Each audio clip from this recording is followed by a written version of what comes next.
Her ascent from a difficult upbringing to one of Hollywood's most admired and lucrative celebrities is evidence of her fortitude, professionalism, and amazing talent. Abandoned when still a child, her father left the family soon after her mother's untimely death when she was a young girl. Along with her older sister Mildred, who went on to become a showgirl, Stanwyck spent her childhood in a number of foster homes. Her early hardships gave her a strong sense of self-reliance, self-control, and emotional depth that would eventually characterize her on-screen persona. During the Roaring Twenties, Stanwyck started her career as a dancer in New York's speakeasies and nightclubs, where producers were drawn to her innate charm and stunning beauty. She soon secured a Broadway job, performing in the Burlesque in 1927 and the Noose in 1926, which garnered her significant attention and helped Hollywood talent scouts find her. She transitioned to film by the late 1920s, making her Broadway debut in 1927, and immediately established herself as a talented actress who could portray both compassion and harshness. Her stage name, Barbara Stanwyck, was inspired by a character in a play. It was a chic nickname that matched the refined yet approachable woman she came to be known as. Stanwyck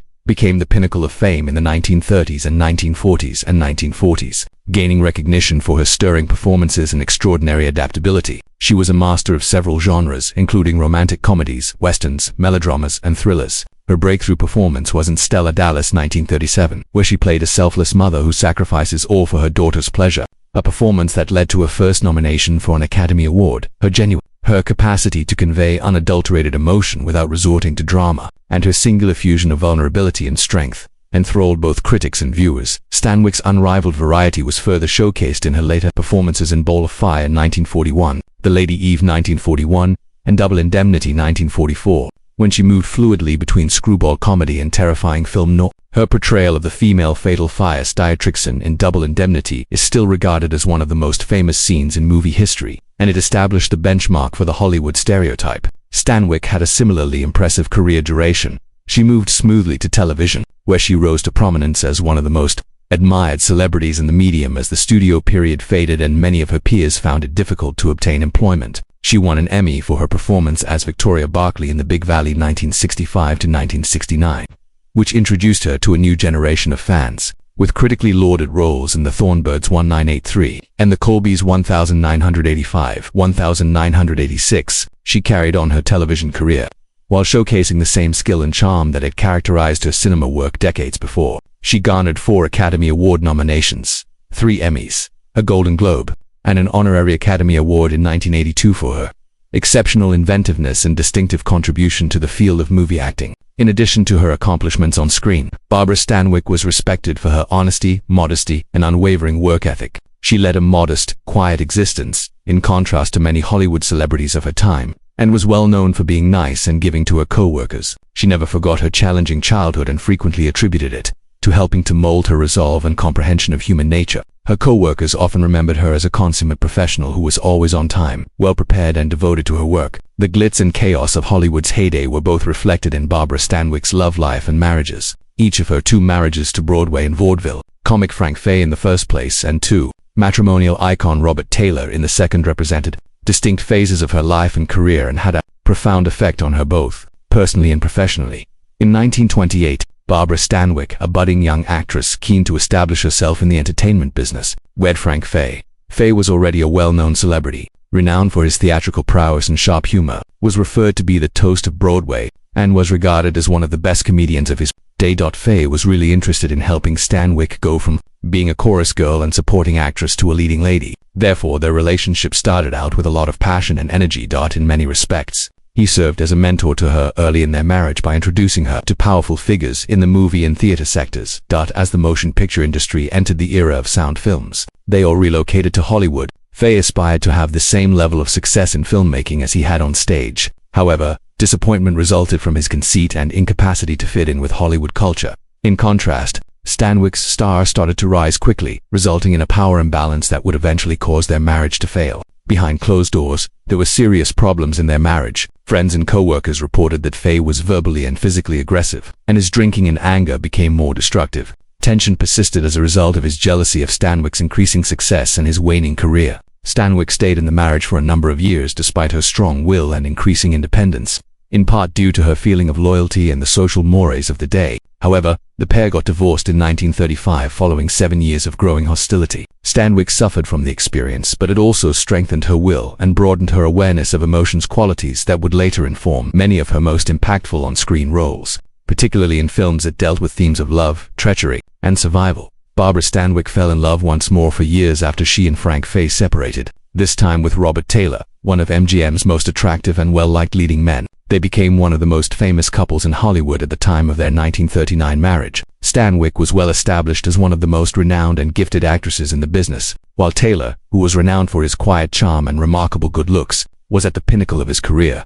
Mutual respect and adoration were frequently cited as the defining characteristics of their marriage. Stanwyck and Taylor's relationship seemed more harmonious than her first marriage. Among their many common interests were a passion for ranch life and horseback riding. Despite their seeming picture of domestic bliss, the marriage was not without its challenges. They purchased a lovely ranch in the San Fernando Valley where they enjoyed time away from the spotlight, while riding horses and taking in the outdoors. Due to their hectic movie schedules, Stanwyck and Taylor were frequently apart for extended periods of time and were both very private individuals. Although there were rumors in Hollywood of marital discord, including conjecture over Taylor's potential extramarital affairs, neither of them ever spoke openly about their personal lives. Stanwyck in particular favored keeping private affairs private and was ferociously protective of her dignity. After more than 10 years together, they split peacefully in 1952, ending their marriage. Despite their breakup, there was no public controversy or animosity between them. In actuality, throughout the ensuing years, they both kept speaking respectfully of one another. Numerous biographers have proposed that Taylor was Stanwyck's true love, and she never remarried. Stanwyck allegedly maintained pictures of him in her house, even after he passed away in 1969, and spoke kindly of him in interviews, describing him as a nice and kind man. Barbara Stanwyck was renowned for her professionalism, self-control, and devotion to her fellow performers during her lengthy and famous career. She gained a reputation as one of the most well-respected and helpful actors in the business by working with many of Hollywood's biggest stars, including Henry Fonda, Gary Cooper, William Holden, and Fred MacMurray. But one co-star stood out from the others not out of adoration or affection, but rather out of a deep-seated hate. According to reports, Raymond Burr, who was usually polite and reserved about her thoughts, was unable to hide her love for Burr, and those who worked with her saw the tension right away. She once remarked, "I've worked with difficult people, but it wasn't difficult with him. It was not feasible." When Burr, a budding character actor at the time, was placed opposite Stanwyck in the 1950s, the two first came into contact. She was already a well-known celebrity at the time, having been nominated for 4 Academy Awards and praised for her emotional strength and variety. In contrast, Burr was renowned for portraying menacing antagonists and domineering characters. Their working relationship was tense from the start. Those on set reported that Stanwyck's unpretentious professionalism and Burr's domineering demeanor stood in stark contrast. She was renowned for being punctual, being well-versed in her lines, and showing respect to everyone, co-stars and crew alike. However, Burr was known for being condescending and conceited, particularly with regard to female co-stars. He believed he could talk me down, but I don't take kindly to being patronized, Stanwyck subsequently said.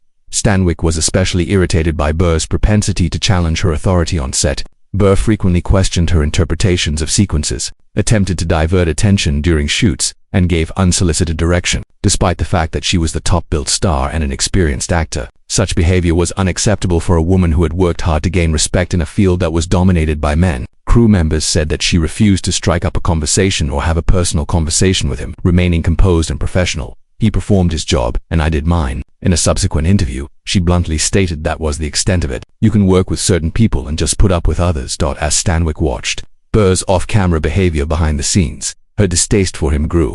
Although he was renowned for projecting an air of elegance and charm, she thought it was dishonest. She felt that Burr's public image was very different from his inner nature, and she hated hypocrisy above all else. She was an honest and straightforward woman. She expected others to do the same. "You got what you saw," she once remarked, "and I don't trust people who hide behind masks," in reference to the fact that he was wearing one. Her dislike was apparently heightened by Burr's propensity to manipulate circumstances for attention, and his habit of spreading rumors about other players. When the two were in the same room, those who worked on the same productions spoke of an almost chilly energy. Stanwyck avoided needless contact by keeping her distance and maintaining her distinctive attitude. She was a professional consumer. She would never let her emotions to get in the way of her profession. However, her disdain was obvious.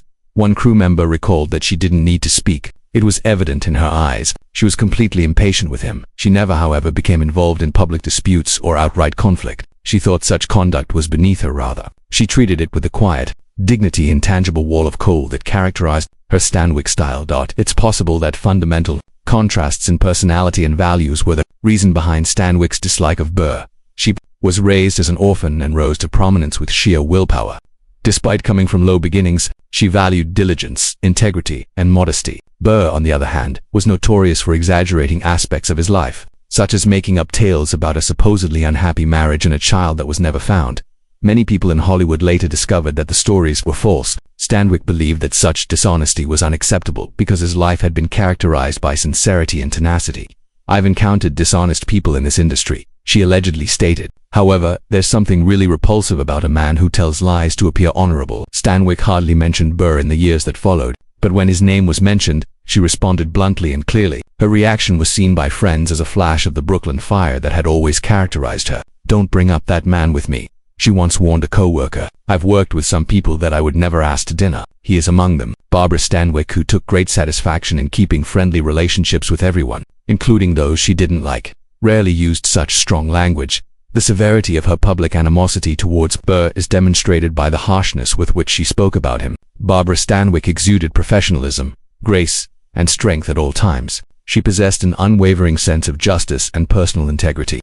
However, as those closest to her knew, it was impossible to regain someone's respect once it had been lost. That respect had been broken early in Raymond Burr's case, and the scar had never fully healed. She was able to overlook a lot of things, including competition, conceit, and even brutality, but she could never overlook dishonesty and disrespect. According to her, you can have a silent distaste for someone. You may even feel sorry for them. However, if they have demonstrated their identity to you, accept it and go on. Ultimately, Barbara Stanwyck's animosity of Raymond Burr stemmed from principles rather than small-scale rivalry. She had no tolerance for deceit, no patience for manipulation, and no time for those who used other people as props for their own pride. She believed that Burr had transgressed the fundamental principles of professionalism and truth. Stanwyck passed away at St. John's Health Center in Santa Monica, California, on January 20, 1990, at the age of 82 due to congestive heart failure and chronic obstructive pulmonary disease. She had made it clear that she didn't want a funeral. Her ashes were dispersed from a helicopter over Lone Pine, California, where she had produced some of her Western films, in accordance with her desires, and her remains were burned.